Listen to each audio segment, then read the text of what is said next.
I was in a field called investment banking, and coming out of university, I was maybe in the top 3% of all people in terms of the wages that I would earn. And so being at such a young age, making that money where I could get whatever I wanted, buy whatever I wanted. But somehow my happiness is not being sustained, right? It's almost the opposite.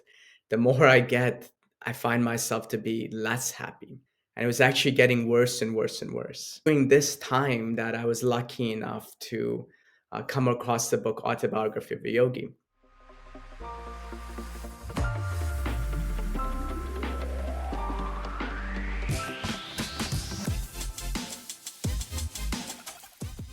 Swami, thank you so much for taking the time.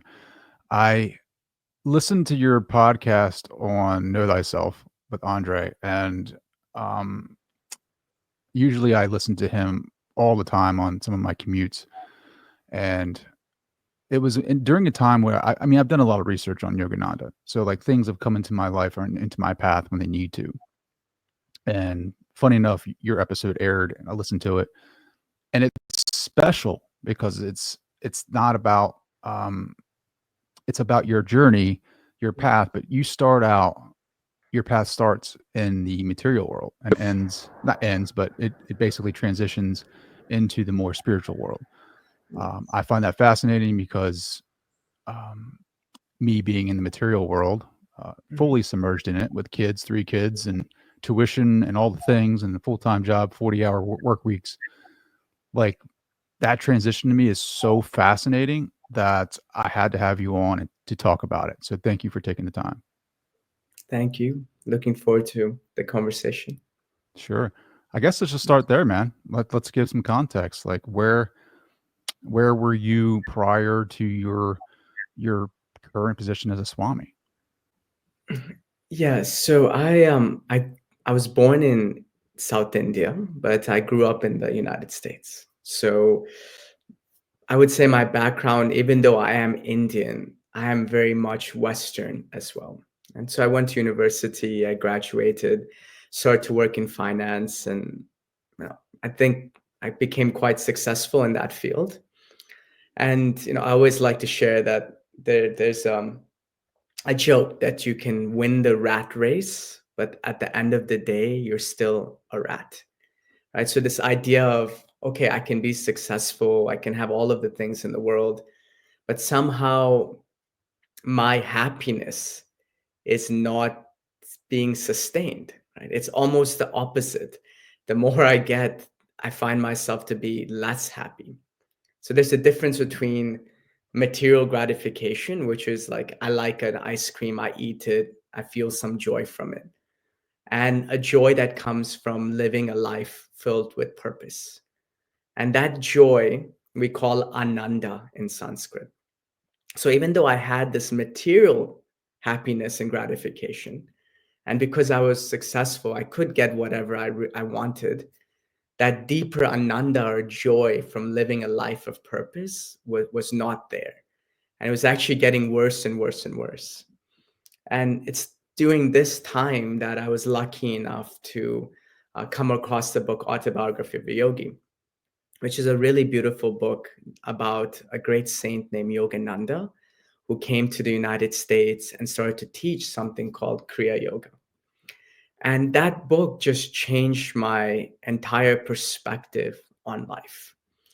And a lot of times things happen in our life that are just, it's like a fork in the road. Something happens and our life is never the same again. And that fork in the road happened to me with that particular book, Autobiography of a Yogi. And what's really beautiful about that book is my guru would always say the reason why that book has changed so many people's lives is because Yogananda put his entire being into that book, right? When a human being does something from a space of complete unconditional love, that act stays imprinted in this material reality as long as this reality exists, right? Because it's not of this world. Anything of this world comes and goes, it turns to dust. but something which is done from unconditional love, that imprint is here in this reality, and it's not affected by impermanence or duality, right? So this particular book has the imprint of unconditional love because Yogananda put everything into it. And so when we come across it and we read it, we immerse ourselves in it. We immerse ourselves in love. And by doing that, there is a constitutional shift in how we view life. So that book changed my entire life. And it led me on a journey to search, to seek. And I found my spiritual master, Paramahamsa Swami Vishwananda. And I lived with him for 12 years, dedicated my life to service and to learning. And then, long story short, from there, I came back to New York, came back to United States, and started teaching. That's a very short version. How does make like so? I guess to give context, when you say you were successful in your previous career, I'm Yeah. assuming you had obtained all the external awards that one in the West projects to be successful, right? House, Yeah. car, career, money in the bank, all those things, right? Yeah. I was in a field called investment banking, and coming out of university, I was maybe in the top 3% of all people in terms of the wages that I would earn.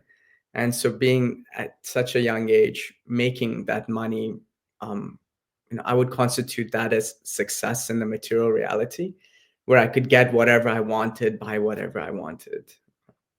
Top 3%. Wow. That's Yeah. pretty interesting. That's very successful, by the way. Maybe top five. Let's say. I don't want to. Top 5. And then to give that up, like to certain the existential curiosity or existential anxiety, I guess, that void of wanting more, or just this I don't know what it is. It's like I've heard this story so many times where we achieve the levels of success that we think we should be receiving some type of happiness at, and it's not doing the job. And then you find Yogananda's book, and that gives the fork in the road. You make a choice. Like, how did you find your guru? Like, how did that path even start? Like, the fork is there, but where does that path lead you to? Yeah, so I would say the spiritual path is a combination of effort and grace, right? So that initial catalyst to help us to see things in a different reality. We cannot reach there through intellectual inquiry or exercise. It's just not going to happen. It's almost impossible to bring yourself out of that unless you have some grace. And we say that there's only two ways. It's either grace or suffering, right? And suffering, actually, if you look at it from a long-term perspective, is grace just disguised in another way.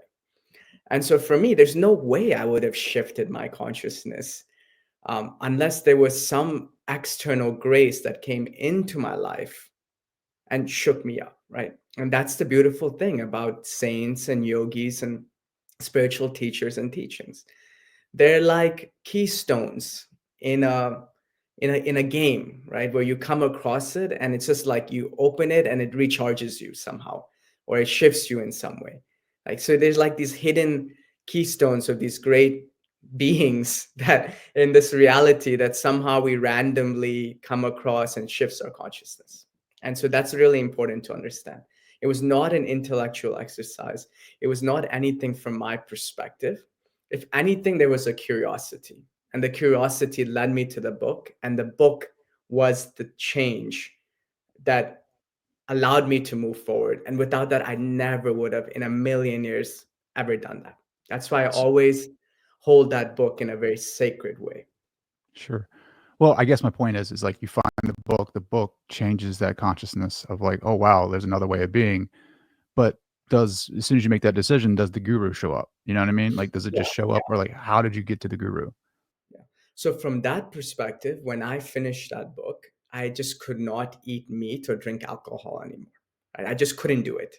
I would go out with my friends, they would drink and party, and I would be there, but it would just be something that I just didn't like. I just didn't enjoy, right? So what was happening is there was a beacon being sent by my soul, by my Atma saying, okay, I need help. right? This book shifted something inside of me. I need to move further and I need help. And so that beacon, I believe, was quite strong. And so at that moment where I just didn't enjoy these things, I decided, you know what, let me take a sabbatical and travel. And so I was planning this trip where I was going to travel to India, Germany, Italy, Spain, France for a few months, come back, and then do my MBA and move on from there. And so I planned this whole trip without any sort of feeling like I need to find a guru, right? That was not there. It was like I need to find something, but a guru is not was not in my in my consciousness, right? And so I came to India. And the amazing thing about India is not like any other land in this reality. It's completely chaotic externally, but it's the place where saints have lived, have walked, have where rituals have been done for thousands of years undisturbed. Right? That's what makes it special. Because if you go to Egypt, you go to these places, they're beautiful, but the rituals have stopped hundreds and thousands of years ago. Right? There were things being done, but it's not still being done now. So there's very few places in the world where mass rituals are being done pre-Abrahamic tradition, right? Because now it's all post-Abrahamic tradition. When I say Abrahamic tradition, I mean Christianity, Islam, Judaism. So pre-Abrahamic religion rituals being done in a mass scale, you cannot find anywhere in the world anymore. Maybe here or there. But in India, it's being done and it's undisturbed for thousands of years. So when you walk on that land, you feel that energy. And so I came there and I was staying in a hostel by the Ganga River, which is a sacred river that runs in India. And one day I just went to the Ganga and I was like, if there is something, if there's a God, like, please answer. I need some answers. And in that moment, there was a Swami that was staying there in the same hostel as me. And his guru had told him months and months ago, go to India on this, go to this place on this day, wait. There's somebody you have to meet, connect with them, and I'll be coming in about 20 days and I need to meet them, right? There, something from them is calling me.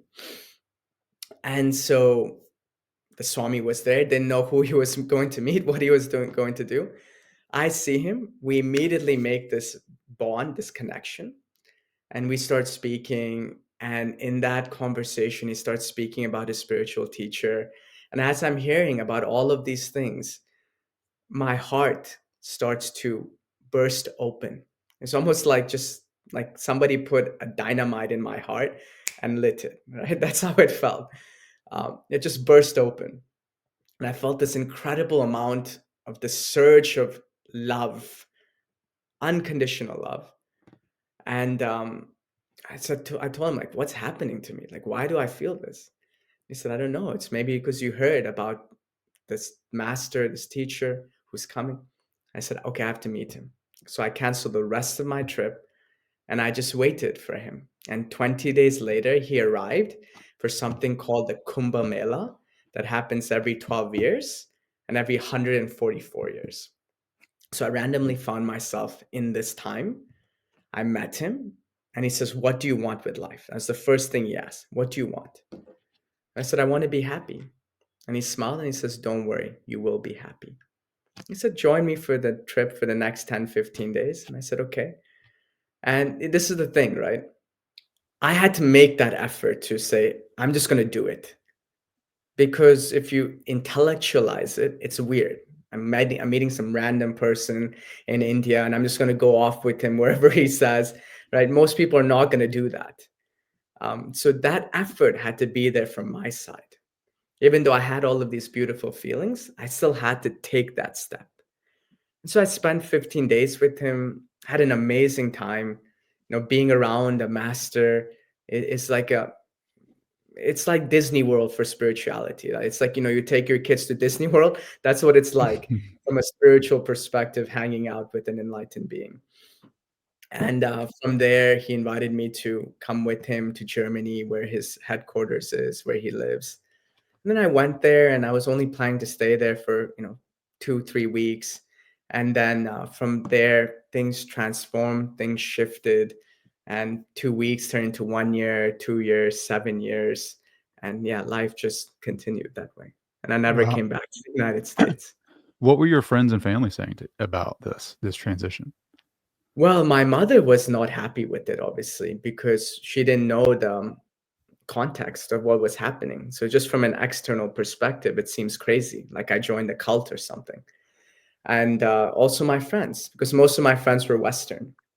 And so this idea of a guru-disciple relationship, the idea of living in an ashram, studying under a teacher, um, having obedience towards a teacher, giving up all material comforts, taking a path of never being in a relationship again, not having money. It was crazy. And so in every step and every turn, they tried to bring me back. But even though I had great respect and love for them, I also understood they were never going to understand what I'm going through or experiencing. And so I had to stand strong in my own path and way. And that naturally created divide. And over time, we fell apart. Right? And that's how it is. When we go on the spiritual path, a lot of times our relationships in this material world are built on social constructs, like social contracts. I act in a way and we're best friends. I don't act in a way that you want me to, then we're not friends anymore. So obviously our consciousness were different. And with time, we didn't have anything to talk about. And so naturally we just moved apart, and new relationships were formed on both sides, but people that were more in attunement with how we wanted to move forward. I'm not saying my way is better or not. I have no idea, but that's a natural thing that happens when you have different ideas and understandings of life. Sure. What about your parents?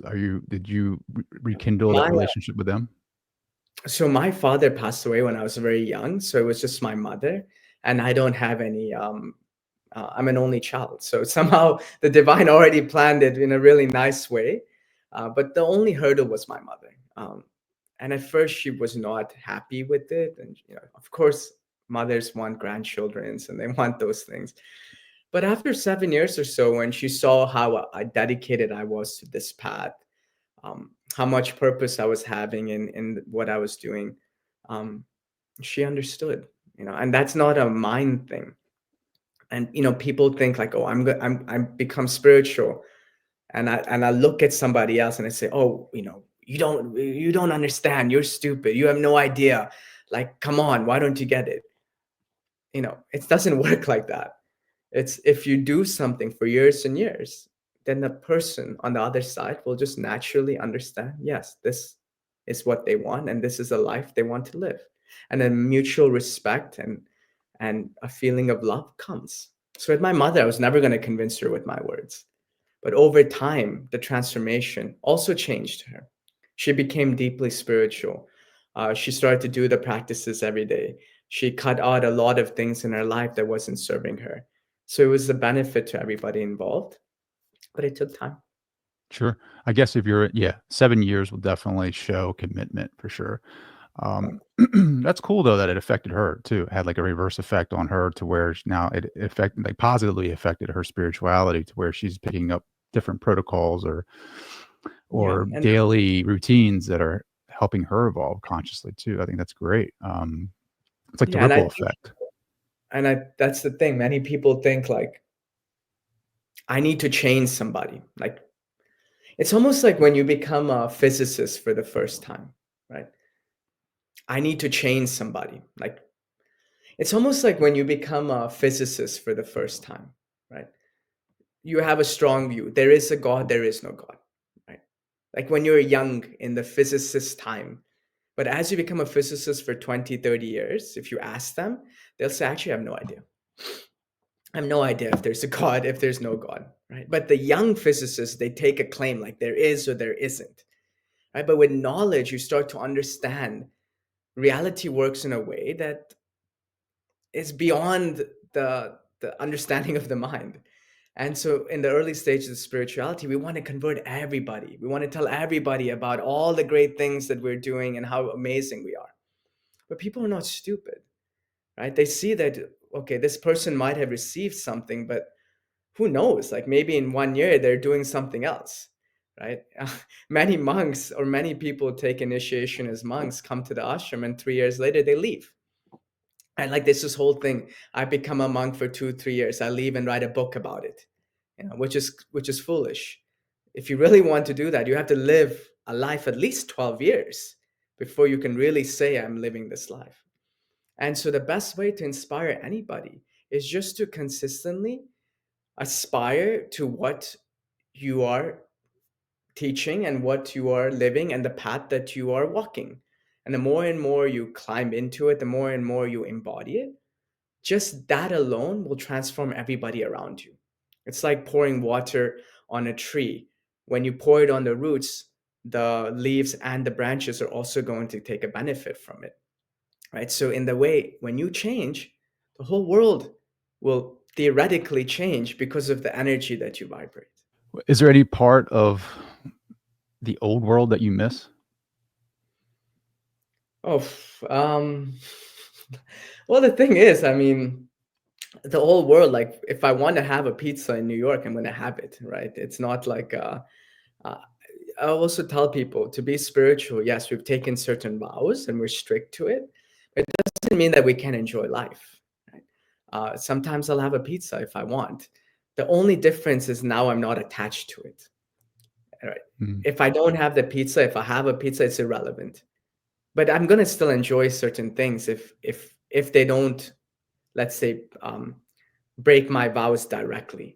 So that's important to understand when people are looking at monks. There's certain times and things where, if I'm traveling, if I'm doing those things, it's no problem. Well, It's what that are your attachment. vows? What are your vows to give context?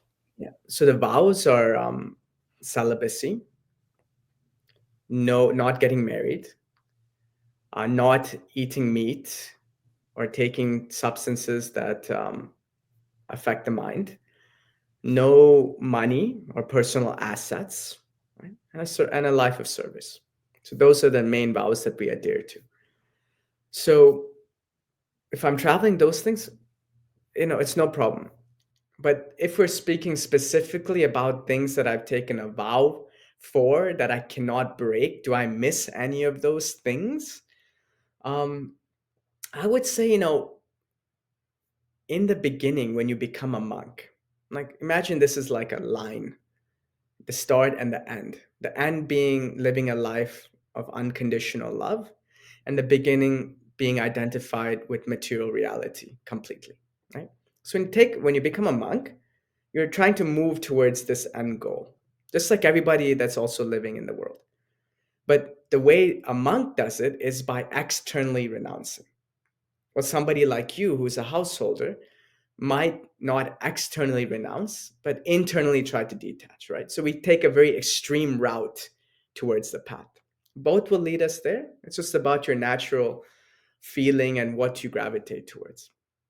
So when you take that extreme path and you move across this line, when you get sort of to the middle or 50%, before you get there, it's a really difficult time because you've given up all the world. And at the same time, you've not established yourself in feeling this love, right? So, as humans, why do we gravitate towards other humans? Because we have some loneliness. We need something. We need somewhere and something to feel love in. So we think that this person will do it. I'm not saying everybody, but some people, and like we come together, right? And so that was really difficult for me because in the early stages, I did not have this feeling of connecting to God within my heart. And at the same time, I couldn't be with anybody. So there was like a deep sense of loneliness where I really wanted to just feel the touch of another human being, to hug somebody, to feel like somebody is there with me on the path. And that was really, really tough. But the more and more we go into it, the more and more we feel that divinity inside, the less and less I have that desire. But maybe sometimes there are these moments of loneliness. I'm not an enlightened being. So, of course, we're going to have those days that we feel that also. Sure. So here's the $1,000,000 question, right? So if we Mm. come here to have a human experience, why give up the external, right? Like why leave that primordial consciousness state and come here if you're just going to give up everything here in order to reach that state, if that makes sense. Well, sure. I mean, the thing is, you have to look at it from a context of many, many lives. It's not just one life, right? And so we've lived thousands and thousands of lives.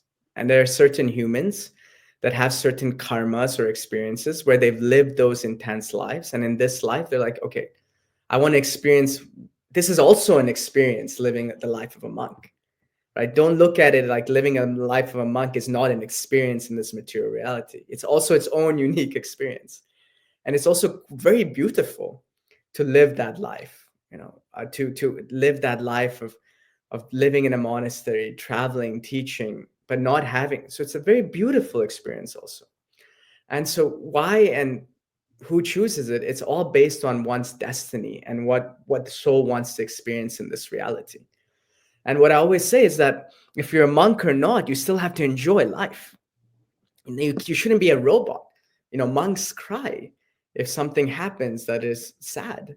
Monks feel joy when something happens that makes them happy. But we don't attach to this feeling and let it control our dharma or affect how we do our duty. We cry if somebody dies that we love. We have that human experience, and then we move on. Right? And so that's important to understand. And the second thing is, what is the goal of life? The goal of life is not to escape this reality. Many people think, oh, this world is unreal, I have to escape it. No, what happens when you become enlightened? Right? There was an accountant, true story, did his accounting, went home, became enlightened. Next day he woke up. What do you think he did? He went back to accounting, right? His body did not dissolve, and he just like left this material reality, and everything's unreal. No, he went back to accounting. But what was the difference? Everything that he saw from this moment on, he only saw the divine. He saw the divine in the numbers, in the balance sheets, in the accounting, in his clients. Only thing that was there was the divine. So what we say is that, imagine we have an ego, right? When you become enlightened, it's not that the ego is destroyed. What happens is the ego becomes completely divine. And so we retain individual identity, but all we see is only the divine. So look at the mind like a steel rod, okay? And I take the steel rod and I put it in a furnace. So when I put the steel rod in the furnace, what happens to the steel rod is it becomes red hot, right? If it's steel, it's not going to melt completely. It's still going to retain identity. It's still going to be a steel rod. When I look at it, I'll say, oh, that's different from the fire. But the steel rod is completely red. So it's taken on all the qualities of the fire. It's constitutionally changed, but still retains identity. That's the same thing that happens when you become enlightened, is that you become red hot with the divine. All that is the divine, but you retain identity for the purpose of experience. So it's not that this world is unreal. It's that we come into this world to enjoy this world, but from a space of divine consciousness rather than limited consciousness. I love that analogy, because people confuse, I think, non-attachment with disassociation, right? I'm going to disassociate with this reality because it's the suffering is too severe, so I'm not going to. Everything's like, to your point, everything's an illusion. Why should I care? And what you're talking about is non-attachment, where you're still experiencing those things, but not holding on to those things for the remainder of your life, almost like kind of seeing it for what it is, or experiencing it, sadness, grief, whatever, in that moment, however long it's showing up, but not grasping onto it and holding it onto it and identifying with that, if that makes sense. Yeah. So like the example, I take my hand, right? I put my hand in front of me. And so I tell you, focus on the hand or focus on the finger. So I'm focusing on the finger. Okay. When I'm focusing on the finger, you're still there, but you're blurred out. I can't really see you. I just see the finger. Now, if I say, okay, focus on you. So now I'm focusing on you. The finger is there. It's in my in my field of vision, but my focus is on you, right? So that's the same when we speak about somebody who's enlightened, right? This finger is material reality. It's not going to go away. It's still there. But now and you are, let's say, the divine, right? But now my focus is on you, even though that reality is there. I can still perceive it. I can still see it. All my focus has now become on you, right? That's what happens when you're enlightened. This finger does not go away. We just shift focus. And that's really important why I say that.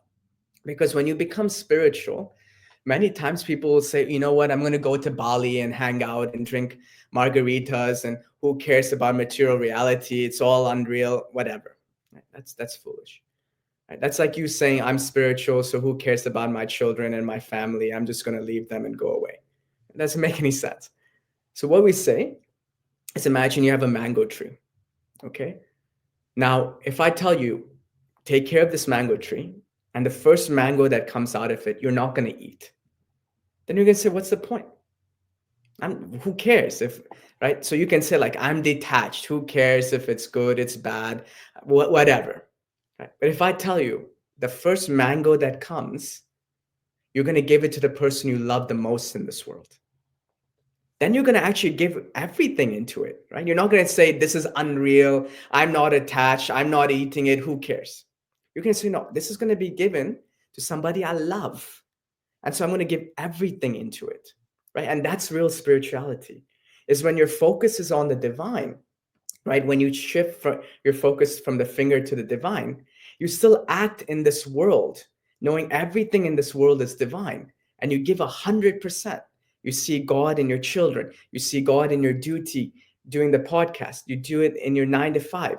And that's what gives you inspiration, a feeling, a longing to always perceive and express the divine in whatever you do.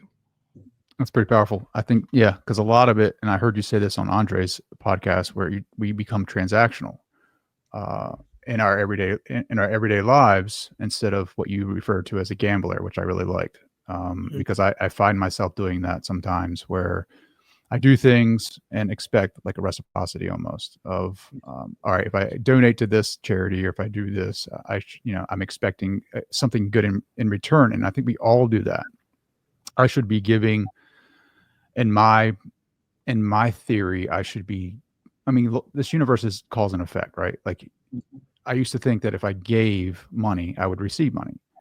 But what was actually happening was I would give money, and I didn't see how other things were given to me that, you know what I mean? Does it make sense? Like, I gave money to someone or a charity, and then all of a sudden in my purview, I'm receiving something totally unrelated, but I didn't see that as the gift. I didn't see that as the effect, because I was automatically set on the money aspect. And I can see now, in the past, where I've showed up in a room because I thought that I was giving time or energy towards a project or a person or a mission, and I was expecting things in return that were related to that mission or that person or whatever, and it wasn't happening that way. And so I became very transactional. And what I got from your gambler metaphor was like, you keep showing up for the divine, and you keep giving that love, and you keep giving that love. And for me, it's like, because there are certain seasons in my life where I compare it to like the desert. When I get off of my path, I feel like, the 40 days in the desert, where if I'm off that path, then my life will reflect to me the desert. And in that desert, I'm not receiving the nourishment and the nutrients that I need. Like, there's nothing that I can drink that will quench that thirst. But when I get back on my path of giving unconditionally to different people in my reality, then I start receiving that nourishment, and I start receiving the water that I need for my soul. And it's funny, because I'm coming out of that season in my life, that desert part, because I saw how transactional I had become, not consciously, but unconsciously. I was expecting things to happen to me if I gave my energy towards something. And slowly but surely, I think it's my soul's like sign on the path of saying, hey, look, you've fallen off a little bit. Like, you need to veer back onto your mission here and what you're trying to achieve. It's not about the things that are going to make you a better speaker or a podcaster. It's about the things that you can give to others, the love, the unconditional love that you can hold for another, the energy that you can give to others, that ripple effect. It's about that more so than you trying to receive something in return.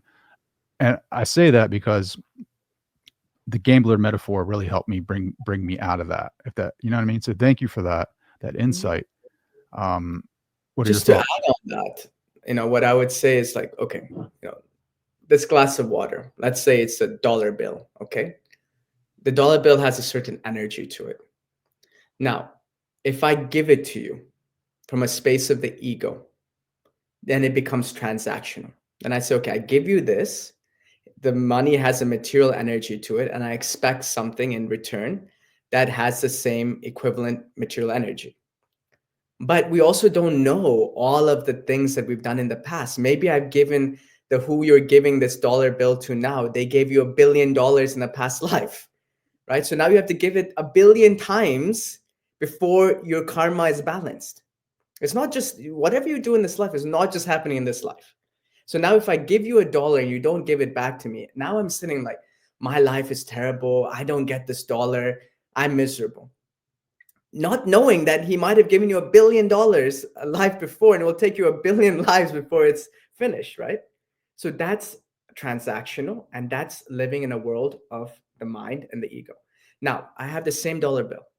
Okay. Now, no attachment, right? No expectation. All I see is the divine. And I say, okay, this dollar bill is my way of expressing love to you. Okay. This is the way that I express love to you. I don't expect anything in return. I have this dollar bill. I don't need it. I want to give it to you. I want to share it with you. Now that dollar bill, the energy of it is love. So now when I give you that love, it's not anymore a dollar. Now it's love. Then in that moment, whatever you get back will also come in the energy of love, right? And it doesn't have to be a dollar bill. It can be something else. And the way that love works, it's a gamble. You give this, that one act of love can clear your karma your whole life, right? That $1 billion you owe, with that act of love, it can be finished. So how that love is reciprocated back to you, that's a gamble. We're never going to know. But understand, if you do it with love, you will only get love back, and it will be 10 times, 100 times more. But it's not an intellectual exercise of, oh, I give you this and you give it back. No, I give this to you from love, and whatever and however love chooses to come back to me, cool. And with that type of mindset, you change the perspective of how you operate in this world. 100%. Yeah, for sure. Is your lineage tied to Yogananda at all? So our lineage is very unique. It's I would say one of the most unique lineages in the Vedic tradition, in the sense that we have two elements to our lineage. One is the philosophy or the ritualistic element called Vaishnavism. So from philosophy and rituals, there are three main traditions in India. One is called Vaishnavism, which sees the divine through various avatars like Krishna or Rama, and they relate to what is called the Bhagavad Gita. Then you have those that follow the path of Shiva, who's like a renunciate. He's very much found in all the negative things of life, right? He's one where you go so much into the negativity, you come out the other side. And then you have called Shaktism, which is perceiving the divine in the form of the feminine. And so this is sort of the ritualistic traditions. And so we follow what is called Vaishnavism, but we're open to Shaktaism and Shaivism. We're very open from that perspective. Then the second element is how do we internalize the teachings of these divine beings that we connect to? And that's going to be your yoga lineage. And that's going to be like Ashtanga yoga or Vinyasa yoga or transcendental meditation, all of these different things. So from that, we take the lineage of the Kriya Yoga lineage of Mahavatar Babaji. And so we're a combination of the philosophy and rituals of Vaishnavism and the yoga practices of Kriya Yoga. And combining those two gives you a holistic approach towards a spiritual path. Thank you for that. Thank you for the insight. Yeah, I was very interested in Babaji and his teachings because of Yogananda's book. Went down that path, kind of learned more about. I actually bought a book on Babaji and read some of that, and it's fascinating to me. It's fascinating how it all ties together.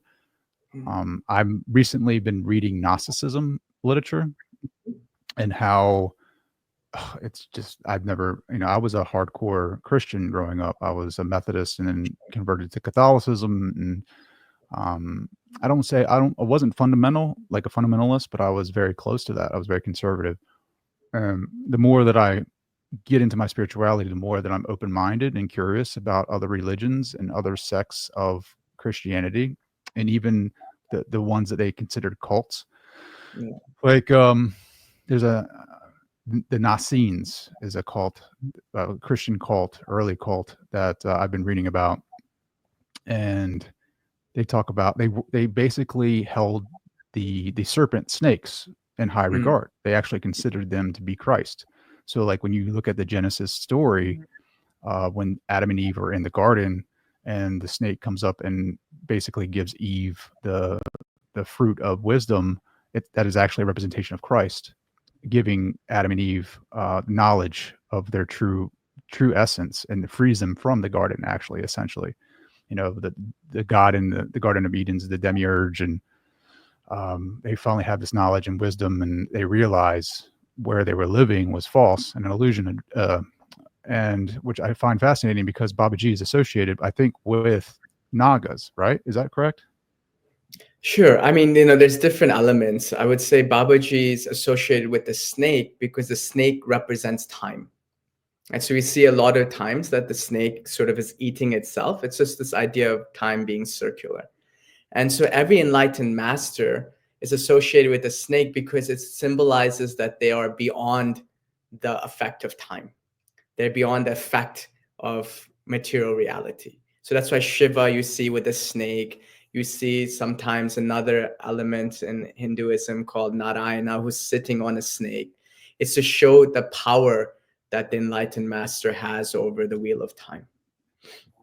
And some of their like Carl Jung I think he was a Gnostic, and he had a ring on, and it had like a snake, and it had like the shape of the infinity at the bottom of it, which was the infinity symbol, the 8 of, I guess, infinity of time outside of time. But also snake, I mean, can be associated with Kundalini, right? You see the snakes on ambulances around here, right? The medical society has that. I would say, the symbolism of the snake, yes, it's related to the Kundalini rising. So it's like that's analogies of a coiled up snake. And also you mentioned Nagas, right? So it's said that Nagas were an ancient tradition, an ancient civilization of snakes that lived in the world thousands and thousands and thousands of years ago. And they brought across certain knowledge and understanding of this reality, which helped humans advance. So that's also there. And during this time, obviously, Babaji lived during this time, and for sure, there's some connection there. It's not something that we speak about or go into or teach. It's a whole different lineage and tradition, but for sure, all of those things are present. I know, and I just find it so fascinating. Like even Sri M. I don't know if you know him or not. I'm sure you read his book. He talks about like his experience in the cave, and then having that snake-like humanoid person, whoever that was. I don't remember his name, coming in and experiencing that with his guru. I just find it fascinating how all of these sects of different, I don't want to say religions, but schools are teaching that snakes are associated with healing, and then wisdom, and then guidance as well. Because we've always been taught and programmed to fear snakes. Yeah, I think there's a lot of, as I said, the way that I look at Hinduism, or what we refer to as Sanatan Dharma, or Vedic tradition, right? So they're all synonymous with each other. Hinduism, Sanatan Dharma, Vedic tradition. I don't like using the word Hinduism so much because that term came when colonizers came to India. They went across the Sindhu River, and they started calling the people of the Sindhu area Hindus. And then ism started to be attached to it. And ism always connotates like a religion, like you have to follow this way, like or you're going to go to hell. Right? So the real path is Hinduism or Sanatan Dharma or the Vedic tradition. And in that tradition, you can look at it like a huge waterfall. Okay? Imagine like a massive waterfall, and you're thirsty. So you go to the waterfall, and your initial impulse is, I'm going to drink the entire waterfall. If you try to do that, you're going to drown yourself, and it's not going to work. So to fill your thirst, you take 1 cup, you put it under the waterfall, and you drink it. And that 1 cup is sufficient to quench your thirst. That's Sanatan Dharma. If we try and approach everything in it, you can come back 100,000 lives and you're still not going to understand anything because it's so complex. There's so many things. It's around for thousands and thousands of years before Abrahamic religion. So many lineages and traditions. So we always encourage people, pick 1 or 2 things that you connect to, that you really resonate with, and do that, and that's sufficient. And for me, Kriya is one of those things. Because Babaji, as I said, is around for 5,000 years. So he has had many disciples. And one of those lineages, one of those disciples were Lahiri Mahasaya, who was then the guru of Sri Yukteswar, who was then the guru of Yogananda. That's just one lineage, right? My guru comes from a direct lineage to Babaji. Shriyam is another lineage, and another. Like, so there's so many lineages to Babaji. So I always tell people, if you want to learn Kriya, because somehow Kriya has become a buzzword lately in the last 5 years, right? Every guru is creating a new Kriya tradition, Kriya this, Kriya that. But if you want to learn the Kriyas of Babaji, the question you should ask is this Kriya coming from the lineage of Babaji? And that's a really important question to ask, because there's many like popular gurus now that have called their practices Kriya, blah, blah, blah, but is not connected to the lineage of Babaji, right? So that's just for those listening, if you're like, I want to learn Kriya, there's many lineages and traditions you can follow, but just ask, is this associated with the lineage of Babaji? And if so, then you could feel confident in taking it. Sure. Have you ever seen Babaji? Oh, well, I usually this I don't share publicly in a podcast, but I think the presence of Babaji has been experienced, and what I would say is he's real. And it's said that when he usually comes, you can recognize him by his eyes and by what he wears. It's a very distinct thing that he wears, and the eyes, and that's how you Really? recognize Babaji. But he said he comes in many forms. Like most of the time, he'll come in the form of a 17-year-old teenager. Well, do Even you though, know that's him, right? Like, do you like whenever you don't have to talk about your experience, but like, are you like, oh man, that's Babaji, or are you later in the day kind of like, man, I think that was Babaji? yeah, no, you'll never know when he comes.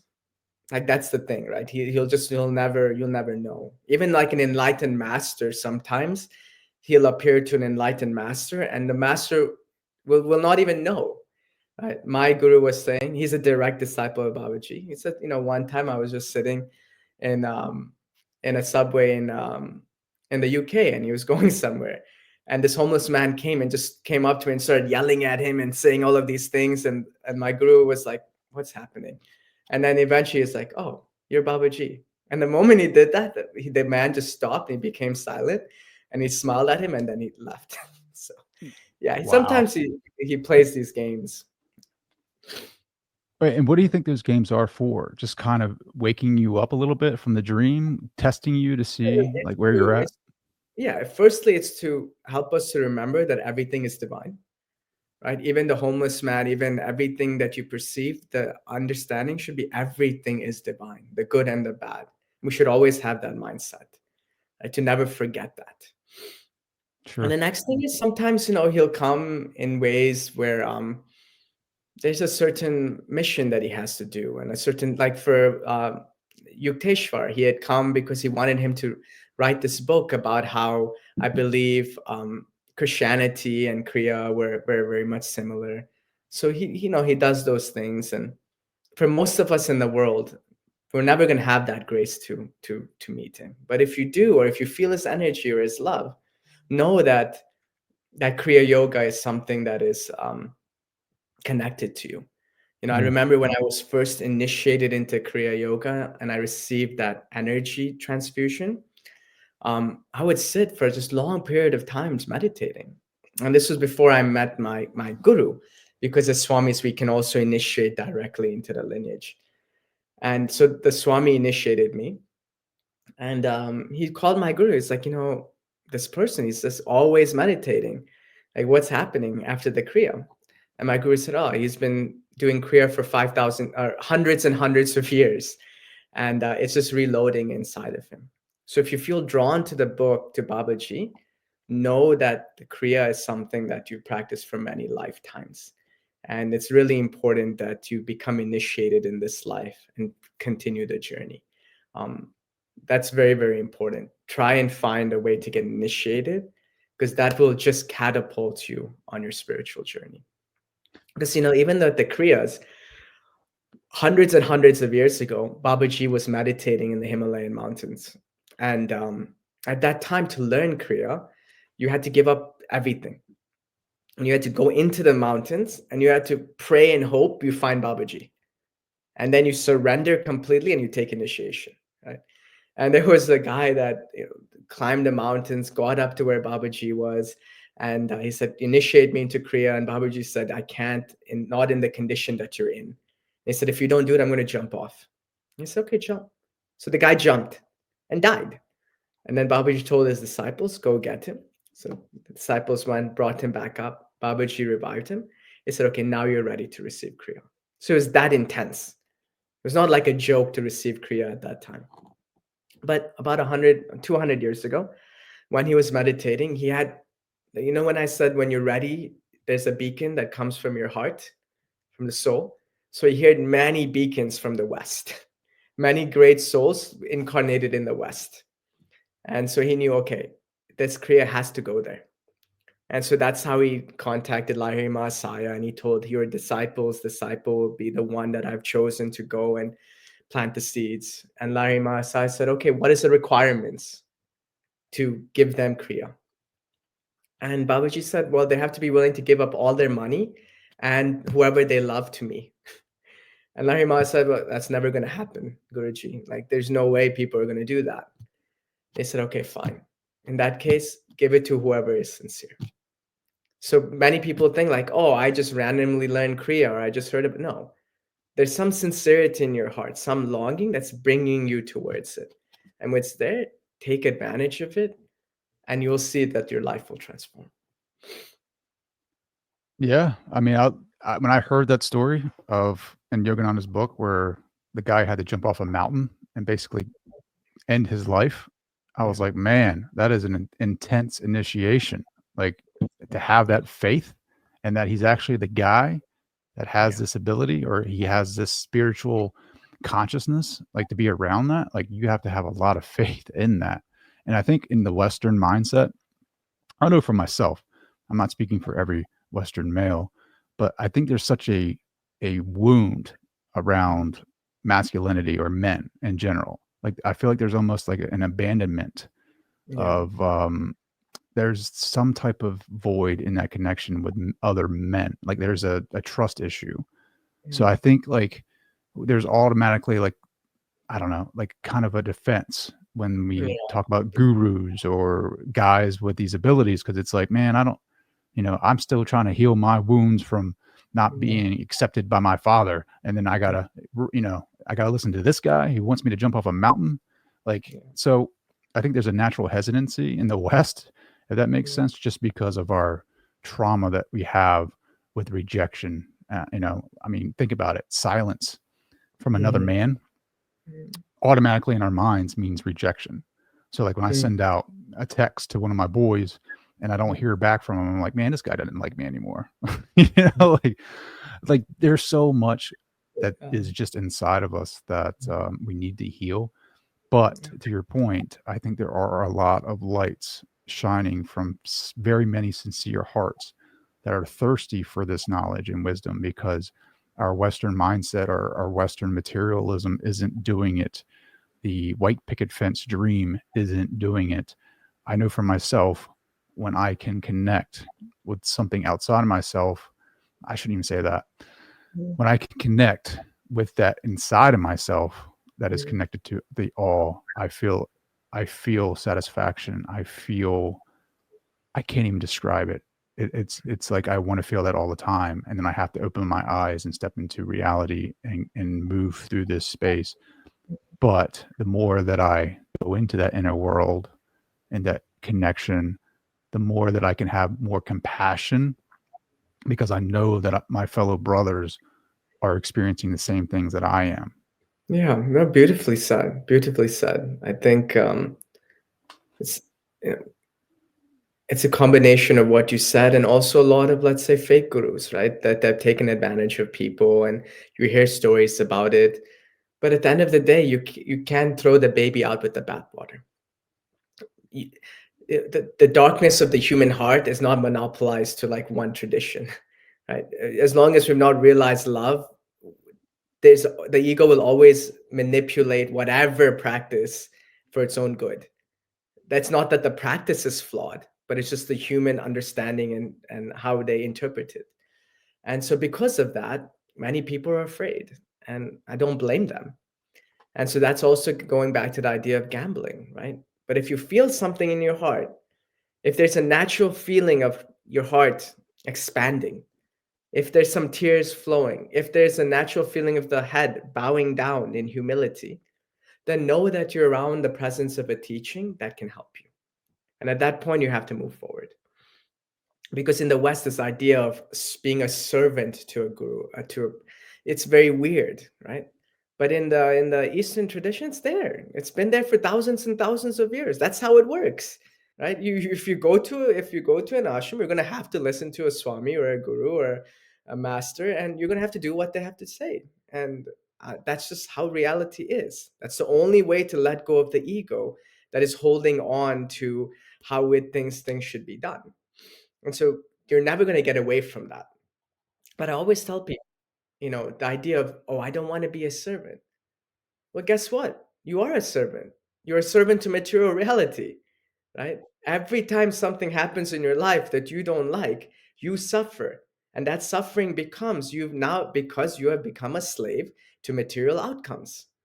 And the way that it works is that the material outcome most of the time is not under your control. You can get out, you can go home, you can be the best husband in the world, you find your wife cheating on you, right? You've now become a servant to your wife and you're dependent on her actions to make you happy, right? So you're going to be a servant, you either become a servant to spirituality, to love, or you become a servant to this world. But don't mistake and think that there is no idea of being a servant. Either way, you're going to have to serve something. Sure. I was reading the Yoga Sutras Mm, before this interview, and there's a part in here. I just kind of flipped to it because I was having this questions about, like, do we need a guru? Like, is this the time of not having a guru, but finding that I don't know. I think a guru can help everyone. I think for for us finding that innate spark and also guiding us and hitting us over the head when we need to. But uh, it- this part in here, it reads, the reason for the conjunction of persons with nature is to grant persons the powers to be their own spiritual masters. And I mm, think that is what I want to highlight. It's mm. it's helping everyone find their own innate worthiness of the divine and allowing them to build and cultivate their own spiritual mastery.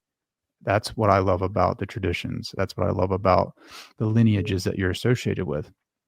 Although you have a guru, Yeah. they're helping you along your path to become that spiritual master and realize Very your full potential.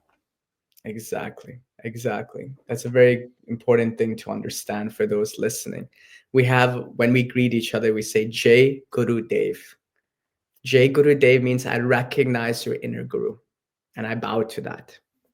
Right? So it's already this idea that you have to find the inner guru. What is guru? Guru means the one that removes darkness and instills light. Right? That's the definition of a guru.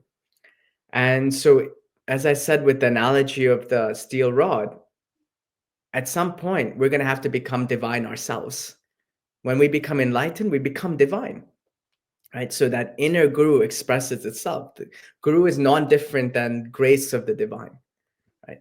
So until we found that inner guru, we have to look for the guru principle in external things, right? So a guru principle is whatever helps you to go more into the heart. Right? So the guru principle can come in the form of a book, the Patanjali's Yoga Sutras, a text, a teaching, a past guru, a living guru, something that happens in your life, a tree if you want, whatever, right? Whatever that inspires you to love is the guru principle. And so for me, I was lucky enough to find a living guru, somebody that I can externally relate to and connect to and help me to find that inner guru. And after spending 10 years with him, being close to him, when I had to go to New York and to start teaching there, he told me, now you have to find me inside of you. Now you have to find that inner guru, right? I've given you all of these things externally. Now you got to find it inside, right? So that external guru principle is important. It is important to have some guidance in your life, right? In some way. You don't have to take a personal guru if that's too much for you. Take a guru that is left, or a scripture, or something, a practice. But have something that will help you to find that inner guru. You can't go from 0 to 100. You can't just be like, oh yeah, I found my inner guru. No, that's just your mind playing games with you, thinking it's your guru, it's your inner guru, but it's just the ego, you know, corrupting your clarity of mind and convincing you you're spiritual, you're doing the right things, moving to Bali and, you know, living by the beach is the right thing to do. No.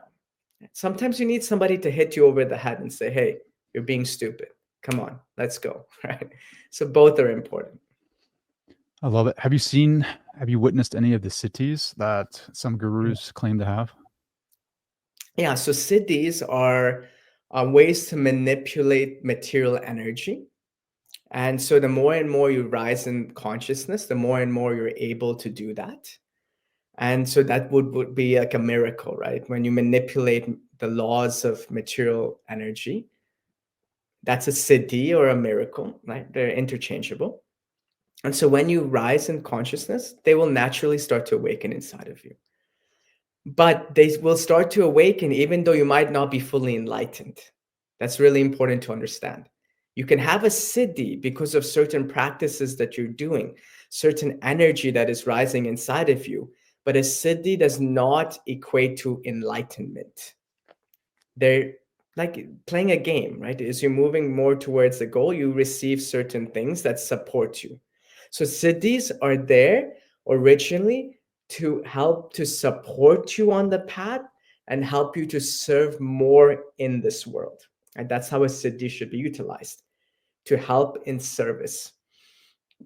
So the danger is that when you start to do practices and you don't have a true guru or a guide, and a certain siddhi awakens, and you're not spiritually evolved enough or enlightened enough, initially you use it to help you and others, but over time, that siddhi becomes a tool for the ego to grasp onto for some material gratification, right?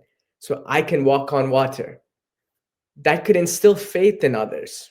But now I'm doing it. I've set up a business, right? I've created an online business where people subscribe to see me walk on water. Now the whole thing has been manipulated. So for me, in our lineage, my guru has told us, I have specifically locked your siddhis because in our tradition, it's all about love. When you need the siddhi to be of service, it will be available. But you cannot just take it whenever you want. So it will be available if you need it. But once you reach a certain state, then all the siddhis will be unlocked. And that's specific to our lineage and how my master teaches us. But in other lineages, yeah, sure, I've seen people with all types of siddhis. If you use it for the right reasons, it can help you to grow. If not, it can bring you way back down. What's the coolest one that you've seen? Like, I mean, I say that from curiosity, right? Like, I know that you're not going to go create a seven course like manual or online course to cultivate your own cities, right? But like, what's something that I guess you probably don't look at it in the same perspective now that where you're at than when you did when you first started? Maybe I don't know, but I find myself like Sri M he did an example on like a YouTube video, and I was like, holy crap! Yeah. I think it kind of brings awareness to those innate abilities that are inside of all of us, right? But we don't believe them, and we're basically disconnected from that. But like, what is something that you saw? I mean, even levitation, like people are talking about levitation now, like some of the saints of the past, like were able to levitate. Like, have you witnessed things like that? Yeah, I have. And they're really beautiful, and you know, like most of the time the saints utilize them. My guru utilizes them to instill faith, right? So like the idea, like it breaks your mind, because many people are very much like mind focused. When they see something like that, you have no choice. One is either, oh, this is fake, or the other is like, okay, maybe these things exist, and maybe I can go deeper into what it is, right? So it's like to create this moment of like, you either, there's some, like you saw it, you either like contextualize it as something fake, or it's something that is legitimate, and something, there's something divine to it, right? So I've seen bilocation, materialization, like, so there's many things that are there, but we always tell people, move towards love. Don't get attached too much to that. Move towards love, and in that space, all the siddhis, all the things that you need, and when you need it, they'll readily be available for you in service to the divine. So when people biolocate, so I have another book here. Yeah. It's The Life and Teaching of the Masters of the Far East. I don't know if you've read that. It's an I older have not. book, but it talks similarly to what you're talking about with biolocation. Like some of these guys are like early 1900s, and they're witnessing saints or teachers biolocate. So what does that tell you about time? If these individuals can do that, you know, what does it say about our reality? Yeah, well, what is such about our reality is that even though we perceive it from a impermanent dualistic perspective, the underlying fundamental energy of this reality is divine. And that divinity is beyond time and space. And so when we tap into that fabric of the universe, then we can do all of these things. And we can use it to be of support, to help others, to not necessarily change people's karma or destiny, because that's not, we should not do that, right? Because we have to, at most times, obey the laws of the universe. The masters don't just manipulate the laws whenever they want for whatever reason. They do it out of love, right? If they see that the person really just needs a little bit of a support, just a little bit of some strength, just a little bit of the manipulation of their karma to help them, they'll do that. So if, like, for example, a rock is supposed to hit your head, that's your karma. They will step in and they can manipulate it so it can be a small pebble rather than a big rock. But most of the time, the karmas they will let play out. And so these are just these are elements of grace that can come into our life to transform something to make it easier. But they're not going to change the fundamental fabric of reality, because then that would defeat the whole purpose of having this human experience. Sure. So do you look at, and this is a tough question, do you look at reincarnation as a trap, or do you look at it as a school? Oh, no, it's not a trap. It's not a trap. There's no such thing as a trap. Reincarnation is to allow you to continuously have experiences in this world, things that actually you want to experience, till you're able to come back and only see the divine. And so when you see the divine, reincarnation does not become necessarily a negative thing. The enlightened masters, they come back, right? They reincarnate back. They're not bound, but they do it. Why? To help others, to serve others, to also enjoy. We call it lila. Lila means divine play. So this material reality can be really terrible, can also be super beautiful. Because in this reality, we have this very unique human experience where we can interact with the divine in a way that's not available in any other realities. If we are in that state of mind to enjoy. If not, it can be the worst. And so that's important to understand. Swami, my friend, I thank you for this opportunity to have a conversation with you and just sharing your most precious asset, which is time and energy, with me and my audience. Thank you. How can people find more of your teachings? Well, if they like to hear more about some of the stories of my travels and teachings, there's a podcast that I do called The Path of a Swami. So they can listen to it if they want to go deeper. Also, if they want to learn Kriya Yoga or if they want to take up a daily spiritual practice, you can find more information on the website. It's swami.love, or they can connect to me on social media, Instagram, it's Swami Chidananda. So there's all different ways to stay connected and to go deeper if this is something that is inspiring to the people listening.